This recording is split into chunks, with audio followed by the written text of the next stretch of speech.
On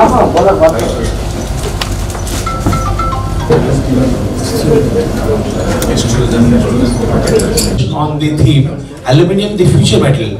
And incidentally, we have very senior people, CEOs from primary producers of aluminium from across the globe, from also downstream. And to anchor this session, we have none other than the very popular Nigel, whom all of you we see every day almost on CNBC. So he has come here. First of all, on behalf of INCAL-2019, Aluminium Association India, we would like to profusely thank Nigel for being here and anchoring this program. So over to Nigel, and he will also ensure that everybody is introduced. Pleasure and honor to be out here. Tomorrow we have the union budget that Finance Minister will be presenting. But it's good to be here for a few hours, and hopefully something comes out for the aluminium sector as well, that various recommendations have been put forth. So let's hope there is some protection as well. Just to give a brief intro about myself, thank you so much, Mr. Ashutosh, for giving that introduction. But I track metals and mining for close to around the last decade or at CNBC TV 18. I anchor shows, market shows that is, during market hours, as well as I look at the cement space. Associate editor with CNBC TV 18, and hopefully we have a good next 20-25 minutes with the panel. Just requesting the panel to introduce yourself, sir. Manufacturing Center of Excellence at Hindalco, almost close to 40 years of experience in aluminium industry, in aluminium and power industry, and commissioning of many greenfield and brownfield smelters throughout the globe. Alright. CEO for Aluminium and Power business in Vedanta, and I have about experience multinationally from Siemens earlier in my life, and then over here in Vedanta. Good to go with the ambitious projects which Vedanta is embarking upon, and we'll hear soon the journey which we have done and we will take. Hi, my name is Marie-Hélène Jacombe. I work for Quebec. It's the aluminium cluster of Quebec. So we do represent 1,400 different companies that transform aluminum. Aluminum in Quebec is a world-class industry. So we're here to work with all the smelters and to find new opportunities and partnerships. My name is Enrico Zampedri. I'm the CEO of Metro. Metro is an Italian company leading the sector of extrusion of aluminium. It's been founded in 1962, and we have a large experience in many kind of application of the aluminium in building and construction and in industry sectors. Alright, so that's a brief introduction. So, let's start off with you then. I was going through the ALCOA con call just a couple of days back, or maybe a week or so ago. They were talking about aluminium demand growth globally, growing at the lowest pace, I think, in the last decade or so. They were factoring in 3 to around 4% or they may be right or wrong. But your take on the global aluminium sector growth, and where do you see it headed? Yeah, surely the growth of the application of the aluminium, I think that there's no limit at this moment, just because we can put together with this fantastic material all of some of the characteristics that are more important in this moment for our environment, beginning from the recycling that is infinite for the project, the possibility to use the aluminium for doing shapes that are much more complex, and also with the mechanical characteristics that with the new alloys that we can have from the primary supplier. It's possible to use the aluminium to some application that in the past was not possible, just because you can have the mechanical and technical characteristics that was unexpected. Let's take that point forward in terms of recycled aluminium. Now we're talking about that. Give us a few numbers. What is it currently as a percentage of the total aluminium that's produced, and where do you see it headed? What is the scope of growth, maybe in the next decade or so? Because everyone keeps talking about recycled aluminium, but a few numbers, if you could give that out, and your view on that. Sorry, I don't have in mind the global numbers of the recycling, because maybe for your country or your, maybe Europe on the whole. What is really interesting is that not the can have on the recycling foundry is that it's so high that we can use the secondary aluminium as for many applications that are similar to the primary. So from our side, there's no limit on doing this recycling activity. Okay, all right. Interesting. So we're looking at recycling of aluminium, and you're quite positive as well. Going ahead, ma'am, coming across to you. Everyone's been talking about the entire EV play, right? Everyone's talking about electric vehicles, and that could throw up a huge opportunity for aluminium on the whole. Lighter vehicles, faster vehicles. You know, I remember I used to ride my motorbike maybe around a few years ago, and it was made of the age-old iron. It was a slower vehicle that made a lot more noise. Today you have some components of aluminium that are used in that motorcycle, and it runs a lot faster. So your view in terms of the scope of use of aluminium, given that everyone's been talking about electric vehicles and you know, and more use of aluminium. Go ahead, ma'am. Yes. Well, in Quebec, we have a 7% growth of aluminium for the past 3 years.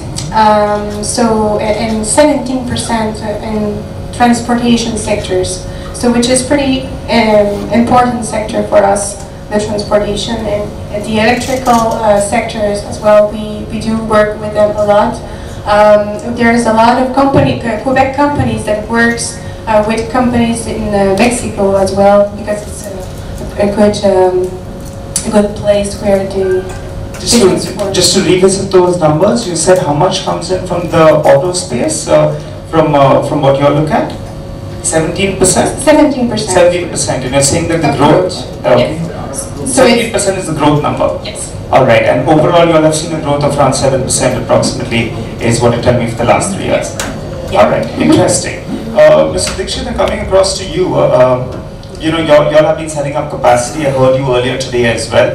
We were talking, and I've been going through a few presentations. Today, in fact, is a big day for Vedanta. They come out with their numbers, and I'm looking at that very, very closely as well. But backward integration, that's something that's been hurting. You're looking to set up an alumina refinery. I think you're looking at scaling it from around 1.5 million to around 6 million odd. Your take on backward integration and view on alumina prices as well? So I would put it both from the aluminium growth and backward integration, both, and the sense of doing backward integration. What we see today in India, the growth is around 7-8%. But if we really compare with the rest of the world, our per capita consumption is a big scope of improvement. At least if you compare the world average, we could go 5 to 8 times, which would practically mean that 7 to 8% growth if we really go into the areas which are not so well utilized in India. That is the automotive sector, the construction and the packaging industry. If these are well taken up forward, the growth could be a good double-digit growth. Now, we have to meet this growth rate, and therefore you need an entire value chain in India, and alumina therefore becomes a very important factor, both alumina and bauxite. What I said today, 10% of the bauxite resources are only explored, and there is much more need to do that. And obviously the logical next step is alumina. And going backward integration, we take that it is important to go in this way to provide a stable, continuous output of the smelters which we want to do and participate in this growing market. We want to go ahead and even go into the R&D sector for getting this area of application well done, for the simple reason that that is the trigger to the growth next. We cannot stay continuously only on the basic molten metal concepts and ingots. As we go further, and we also see it moving forward, today railway wants to go into the wagons, cycles are becoming of aluminium, aerospace, and we need aluminium over there. If we go into the construction material, it goes down up to the kitchen of every household. Take the electricity, which is the core of the entire economy, if we say, because that is the energy source which goes into the household in the most easiest way. Aluminium plays an important part for transferring this energy from one point to another, even to the sockets in your home. And that is the main reason why we say much more is needed to be done, so that we also go to a point of the way aluminium is consumed in developed countries and multiply it. And that makes a big sense for going backward integration. to be able to be consistent with our overall theme of contribution to the nation. Right, Mr. Dixit, if you could give us a few numbers. You said that the aluminium industry half of the year was growing at around 14%. Is the total production increased? What is the outlook for FY20? You see, production increase which we are saying is a combined thing which is coming out of the recycled and a little bit also from the primary metal. If we go on the primary metal side, it is around 8%. Now, if we go into the consumption side, which I said, there is a lot to do on the secondary side, whether it is packaging, whether it is automobile section, or whether it is a construction. So a lot of extrusion work which would be very much needed over here to develop, to get into the applications of the building and the building codes which are there. It also needs similarly on the packaging side, as we are going away from the plastics, can we get into the materials which are going to be more on this? Our research on the alloy section, which we are also very heavily engaged with also in, I would say, research institutes over here in India, should be able to give us options for getting into other materials to replace some of the existing. I very clearly see a stable growth even on the primary side is possible in the range of 14. Point out there. Well, Mr. Mishra, coming across to you then. You know, everyone's been talking about China over the last few years, and that's been the big factor. Is affecting the whole market. What China has done is that initially they had built a lot of plants and they were not really efficient. But recently what they have done, a lot of old plants, old aluminium plants and the old power plants, they have stopped and they have become much more efficient by building bigger plants. That is one aspect. The other aspect is that because they have become much more conscious about the energy, so a lot of energy related subsidy and all that is also going away, and that itself is bringing a lot of change, structural change inside the country. Having said that, now the rest of the world, when you see compared to China, it is becoming really small, and China is dictating the way the world market is happening. Like now, think about the US and China, the friction. So through a lot of other South Asian countries, China is indirectly exporting to countries like India, and which is affecting the Indian market. We heard from one of our speakers that there is a 32% increase in import from one of the countries. So those things are really hurting the industry, Indian industry. And okay, thinking about the Chinese technology and all, they are doing a lot of great things. They have got some of the 600 kiloampere pot lines and all, which are much more efficient. So they are technologically they are growing. They are doing quite good. So China will be a challenge for the rest of the world, and I think if we look about the primary and all, we need to also keep a very close eye on the way Chinese are developing the technologies. Since we're talking about China, I was going through a few articles early this morning, and I was looking at the entire, a lot of articles, they were talking about 2 million tons is what they've cut down, some are talking about 3 million tons, some are saying it's likely to go 3.5 million tons, or you're one of the industry stalwarts, as you said, you've been in the industry for a while now. How much is the actual production cut as per what you understand that's coming in from China? Okay, see the Chinese cut, they say that the king is far away, like the control which comes from the top and what gets implemented in the real factories, there is a lot of discrepancy, and it is not very easy to put a number to that. A lot of time, being a bit paranoid about China, the Western world predicts that this much of production cut will happen, which doesn't happen. Okay, then it has got the effects on the market.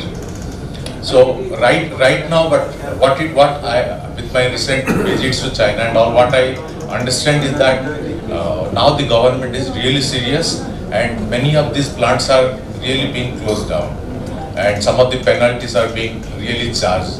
But with that one, exactly the number 2 million and all, it's just still a question mark. Okay, all right. If we had a lot of clarity coming in from China, it would help both ferrous as well as non-ferrous prices. I remember steel, we were talking about them cutting down a lot of production, and last year the production growth coming out of China was 6%. So we're talking about production getting cut and capacities getting shut, but still they produce I think 950 to 920 million tons in terms of steel. after cutting down production and capacity by around 50-60 million tons. So that's anyone's guess. But coming back to you all then, how exciting is the India story? Do you all work with any of the Indian companies as of today? And is it something that you all would look at in future as well? Yes, sir. Go ahead. Yes, I think that there is a huge opportunity to work together with the Italian company. It's a clear example of what, in my opinion, can be a win-win strategy. Because in Italy we have a strong and a long tradition in working on aluminium, in the downstream of aluminium. We don't have a primary industry there. But in the downstream we have a lot of companies that can supply the manufacturing facilities for in every kind. We can supply services, but we have also a lot of experience in extrusions. We started in 1962 on doing extrusion for building and construction, and now our products are used in all around the world. The biggest towers, the most iconic towers that has been built, beginning from the Pyramid of Louvre, has been done by our company. And then we think that this experience that now is very difficult to use in a market that is not growing like the Indian one, can be helpful to support the most growing company in India that wants to work together and to use this experience and growing together, doing the most interesting. So you think the India story is exciting enough, and maybe you all would come and put some money and do a collaboration with an Indian company? Is that something that you will be looking at? Yeah, sure. We are really open-minded to do any kind of collaboration. Surely, the dimension of the market is completely different. You know that India is 20 times the dimension of Italy, so it's very difficult to do some investment that can be, how can I say, visible in a market. So from our side alone. So what we are looking for is a collaboration with companies that are really strong in the market, and we can do a technological transfer. We can do a marketing and product transfer just for improving the possibility to go to the market with very strong products in, I would say, in building and construction, but also in many other sectors, especially in our specialties in the transportation in railways, because now the industry in railways in Europe is consolidated, that all the trains are done in aluminium, from the high speed to the regional to the metro to tram, are all done in aluminium. And our company especially, but also other companies, are able to supply profiles that can be used for the structural part of the coaches. And this is something that is ready to share. That's quite interesting, because the railways throws up a big opportunity actually. Since I track the ferrous space, I've been seeing only SAIL has been producing some steel for some of the coaches. Now we have JSPL as well as coming in there. But the point that you're making, the aluminium industry, that could throw up a whole new opportunity altogether. So we'll keep an eye on that. Matt, coming to you then, the same report that I was referring to earlier in terms of ALCO and their commentary, they were talking about alumina getting into surplus, while the aluminium industry could be a bit of a deficit for this coming year. That's 2019. We had Rusal that has restarted the sanctions are lifted out there. You have Nox Hydro as well, the entire shutdown, now that's coming back on stream as well. So in terms of pricing, how are you viewing it, both alumina as well as aluminium? Because you've seen a sharp correction, $2,500 per ton just around 9 months ago, and now we're back down to around $1,900 per ton. Yes, ma'am. Well, I'm not the expert about, on the prices of these components of aluminium. I cannot answer this question. All right, so we'll take Ms. Dixit's view on that. But what about you? What about the India story? The same question that we put forward to our first panelist. How exciting is it, and what kind of a scope is there in terms of doing business with India in the aluminium scheme of things? Yes, well, here we have 6 different Quebec companies that are here to develop some business with India. We have visited Vedanta, Idanco, and ALCO. We already have some companies that are doing business with them. As I said earlier, our companies are aluminum, it's class work class industry. They can do most of a new plant, so they can for sure help these companies to be more to improve their plant and their performance. So we're looking forward to work with India more and more. I think it's a growing sector here, and we will work. Well, India definitely welcomes any sort of help, assistance, as well as technological assistance. That's great news. Mr. Dixit, you know, I was looking at some of the Chinese smelters and some of the non-integrated ones. They're not making any money for the last 4 to around 5 months odd. Vedanta as well, in terms of backward integration, some part of that is integrated, but otherwise raw material sourcing has been a big challenge. Your take on that? You see, as I said also in the opening session today, that the new Mining Act has opened up transparency on the auctioning. And I do see that the way forward for India, if they have to secure and create a self-sufficiency on this aluminium metal, and I do see that this is a metal of national importance, all this mining activities and exploration activity has to now scale up. 10% is only utilized as far as the aluminium is concerned. 3% is utilized only on the mineral. If you take at the import of the mineral, it is growing faster than the oil and gas. So it cannot be a situation where India is rich in minerals and then we are not exploring what we have. Not exploring what we have.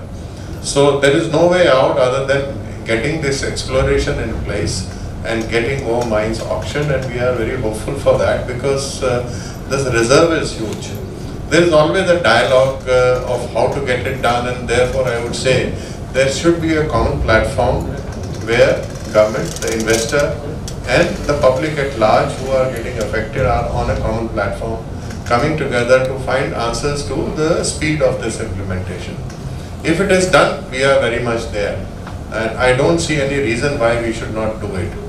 But as I said again, the application of aluminium is going to touch every important part of the economy, and this has to be recognized, and therefore we have to unlock the whole potential from whether it is raw material or in between the process or in the final shape.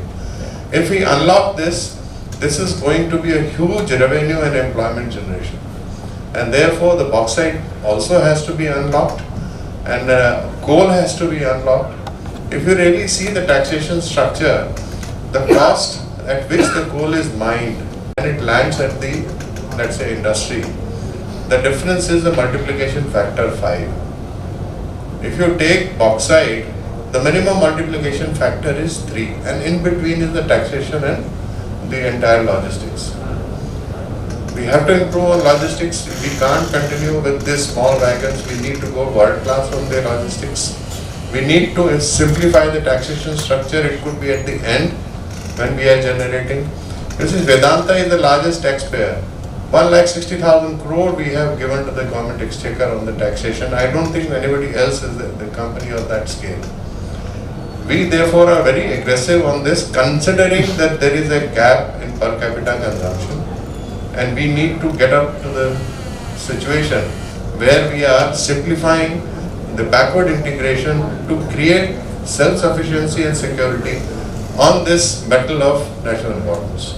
And there is no two way out. If you want an aerospace, if you want power for all, if you want smart cities, if you want the mobility to be in place, we are all moving towards. But are we prepared backwardly also in these applications into getting this raw material, and also getting the aluminium in place is going to be always a question which has to be dealt with. The faster we do, the better it will be for the economy and the better will be for the growth. And I will invite my friend to my aluminium park. All right, that's all right. So that's an invitation coming right here live. Mr. Mishra, wanted to ask you in terms of, we're talking about auctioning of various mines. I think 2020 there will be some of those mines that will expire, right? Even for the aluminium sector, the bauxite mines will expire. Just speaking to Secretary on top, and I was asking him, is it going to be, to schedule April 2020, will it all be done, or suddenly we'll be in a bit of a flux? He assured me it's going to be done, so that's great news at least, it doesn't disrupt the industry. But tomorrow the big event is Budget 2019. Are you hoping for some sort of protection? We have scrap currently import duty at around 2.5% if I'm not mistaken, and you have primary aluminium at around 7.5%. A 2.5 to 5% increase, will that make material difference? I think that decision has been already taken, and it is in the file, and they will open it tomorrow, and I don't have any magic way of finding it out. No, but what I see is that in the think about this. We are the primary aluminium players and all. We are working a lot on the upstream side, while the downstream side, which is becoming like an unorganized sector, and unorganized sector has its own risk. Let us say you bring you import some aluminium scrap and you don't know if there is any radioactive material inside that, whether there is other material. So many of the Western countries are having very, very strict ways of handling this thing, which we are not having. And because we are not having that, the downstream, the recycling, which are the real future of aluminium industry, that is not coming to the same. Think about, you talked about the recycling. I think the benchmark I can give is Brazil. Almost every can in which anybody consumes beer or soft drink or anything gets recycled. That's the benchmark. It's the best in the world.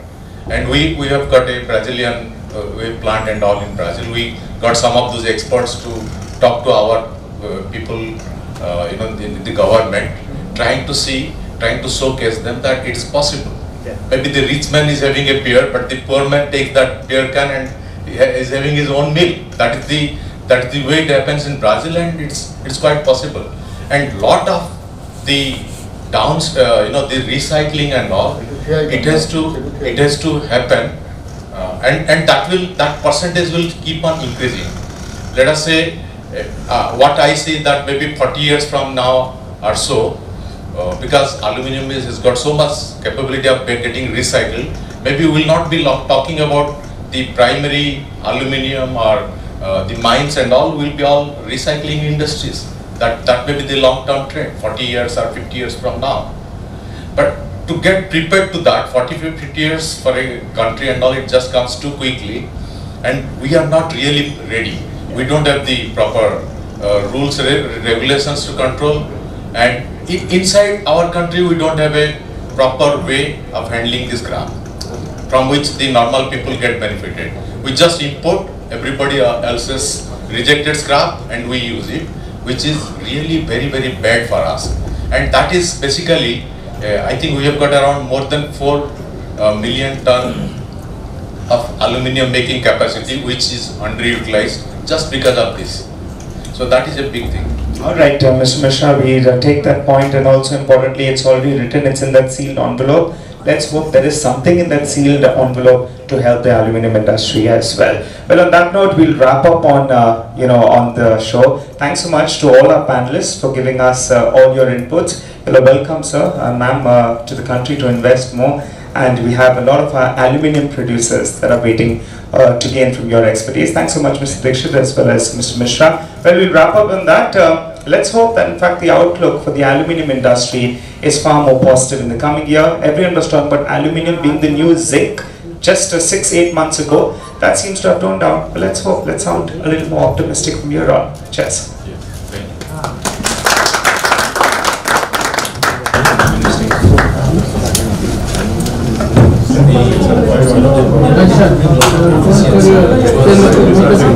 Source bauxite and alumina. So I would say on the bauxite, we are sourcing at the moment from Orissa Mining Corporation and importing. So presently we are doing both. We are expecting over a period of time more mines to get auctioned. which we will actively participate and increase our share of domestic bauxite in our operation. Lanjigarh is producing up to 2 million tons of alumina. How many tons? 2 million tons. 2 million tons. And we are also importing nearly the same quantity at the moment from different countries. As we are in a position to increase more bauxite, I would say the refinery also will be in a position to produce more. And therefore, it will substitute the imported alumina by our own manufactured alumina. Progressively. Although aluminium is the future strategic matter, so far is currently the production cost is a very challenge for the Indian companies. So minimizing your production cost and make it more cost competitive. What type of strategy taken? See, in the backward, one of the topics we just asked is what is our backward strategy, integration strategy. So we intend to participate more on coal mines and bauxite mines so that raw material gets secured. We want to participate more on our own manufacturing in Nigel for alumina. And we are having several programs on the R&D for efficient operation of our alumina refinery as well as aluminium smelter. All put together is a good basket combination to give us better cost on this side. So what is the progress on your aluminium park? Aluminium park, we have put in our application, and just as you heard today morning, Mr. Chopra, the Principal Secretary, also committed that the issue of that land which is there has to be sorted out, will be done soon. We are hopeful that this also would happen, and we are from our side ready. So what is the amount of investment you are putting in that?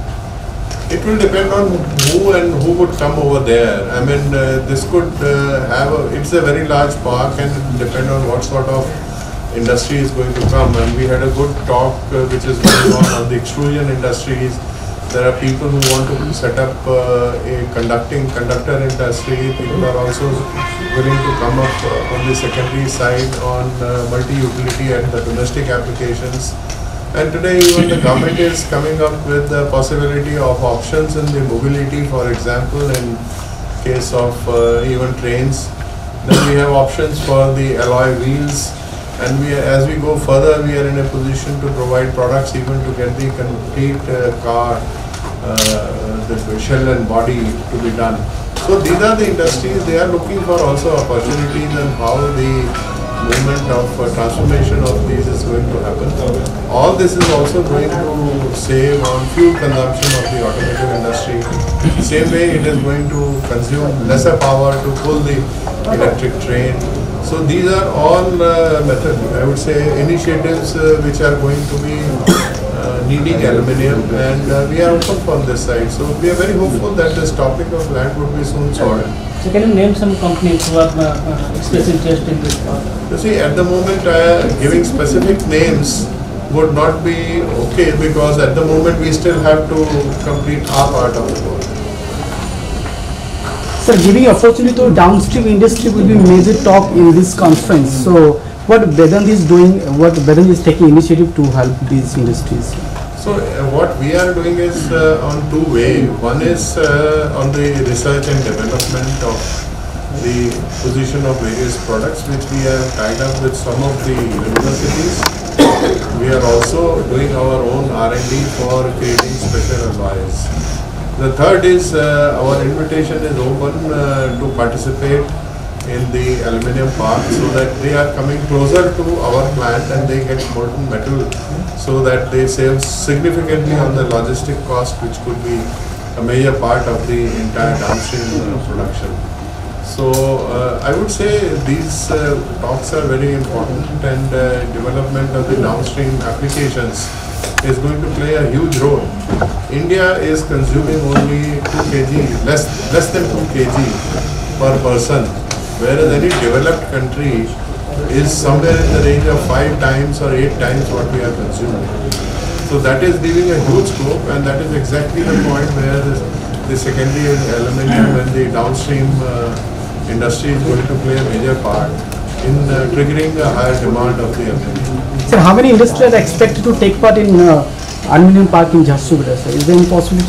I can give you a number that about 25 industries are interested to come up over there, and they are all keen to do that.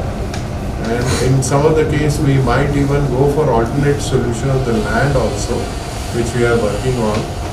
But at the moment, we want to first sort out these topic of land, which we are hopeful that we are getting the help to clear this part from the government. So what is the land requirement? It will depend, I mean, let's see how much it comes out. So just for the convenience of everybody here, let's do the electronics and then we can all come closer and sit with the talk. Mr. Dikhi, on the sidelines of Make in Orissa conclave, Mr. Anil Agrawal expressed concern about the availability of and recently Coal India Limited has come out with a statement. The situation of coal has improved over last few months. It is not same dire situation which was, let's say, 3-4 months back, where our stocks were practically not even 1 day, and we had resorted to importing power rather than making power ourselves. So we have, let me say, a better stock condition compared to before, and we still want a bit more coming up on this. The statement that the coal of the state has to be used in the state first, this would go a long way in fulfilling the demand of the captive industry over here. We are not wanting a very big deviation. We are wanting only 10% of the Orissa mine production, 10 to 15% getting diverted to within Orissa, and this would be a major help in the overall economy, because if you transport coal over long distances, you are generating a waste for the economy. The good thing is, let this remain here. Ultimately, all the industry, whether in Orissa would need coal. Now, where does it come from if not from within the state? You waste money on this purely on logistic issues, which is unnecessary for the whole economic cycle. So this is a big step. If the coal of Orissa is used in Orissa, it is going to be an economic value add for the country itself. And you need far lesser rakes, because the turnaround time of the rake from within Orissa is going to be much faster. And you would need much lesser rakes to fulfill this additional 15% of additional coal which has to be given to the captive industry. So we are happy with that, I would say, and we would like this gets implemented in full, let me say, full amplitude. You are importing bauxite, you are procuring coal from outside, you don't have a coal mine, you don't have a bauxite mine, yet you get away with producing the cheapest alumina. How is it possible? You see, we have not many additional, we are not at the cheapest number, first of all. I mean, we are comparable to the others which is there. But we are having a technological advantage in bringing better efficiency and better specific consumptions. So in that respect, our performances are far superior. But Vedanta has an ambition to make country self-reliant on aluminium.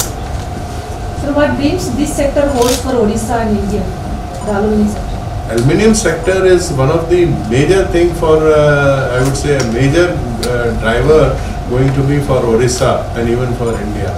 As I said, only 10% of Orissa mines are, or total bauxite mines are explored. 70% of the Indian total bauxite is in Orissa. You open every mine, you get more than 2,000 people employed in these mines, directly or indirectly. So this is going to be a significant employment generator. As you move backwards, you are in a position to provide raw material for making aluminium, and therefore this raises the confidence of an investor to put more over here in Orissa, and we would also put more to create a demand. As I said earlier, the demand which is currently is only moving at around 7 to 8%, and there is a big portion of the gap if on per capita consumption. So therefore the whole demand I see may be growing in the range of 14 to 15% if entire application of the aluminium is brought to the place. To bring entire application to be in India, you need secondary products, and also you need down the line downstream industries, which we are saying you can come in the aluminium park and closer to the aluminium factory. Every factory which is going to be coming over here is also going to contribute towards the revenue, is going to contribute towards the employment. So if you ask me, Odisha is basically like a motherhood of coal and bauxite, you know. It contains 2/3 of the country's reserve. So which place could be better than this? The only thing is, can we generate this and take it out in a very environment friendly way, which all big players are committed and they do that, and we want to do that also, and create a complete value chain in Odisha to be able to bring prosperity over here. So imagine if the full potential is taken from Odisha, the richness of the people, the employment generation of the people, employment generation of the youth, the contribution towards the society, which is going to be significant. Look at Kalahandi. What has happened to Kalahandi over the last 8 years? This location was not integrated to the mainstream. Today you get almost every facility in Kalahandi. The mere bringing of Lanjigarh refinery has contributed to tremendous improvement in Kalahandi, and Kalahandi is now connected. I mean, near the Lanjigarh you get the best class of schools over there. I mean, people, first generation of the people are getting studying over there, and they aspire to become doctors, engineers, and this. So all this, there is an overall socio-economic development. The environment, we have just taken the data. Compared to last 10 years, the air quality is better than before. The water quality is better than before. So we have planted millions of trees over there, all around. So this overall employment, which is connecting people, creating employment, making better environment, creating source of secondary business generation, making more avenues for earning and for youth. If you ask me, aluminium is a big story for Odisha as well as for India. And Odisha is the maximum beneficiary because 70% of the resources are here. Mr. Vicky, you just said Odisha's coal should remain, should be better used inside Odisha, isn't it? Yeah. So at the same time, can I ask you that Odisha's alumina should be better utilized inside Odisha than going outside the country? Well, I would say yes, those who need as an aluminium fraternity, that would be a better way. Are you trying for that? We are trying, and hopefully I think things should work out. So on that note, I'll request our friends from the print fraternity to come closer to the table for their interactions as decided earlier, and unplug the cameras now to the mics. Thank you so much.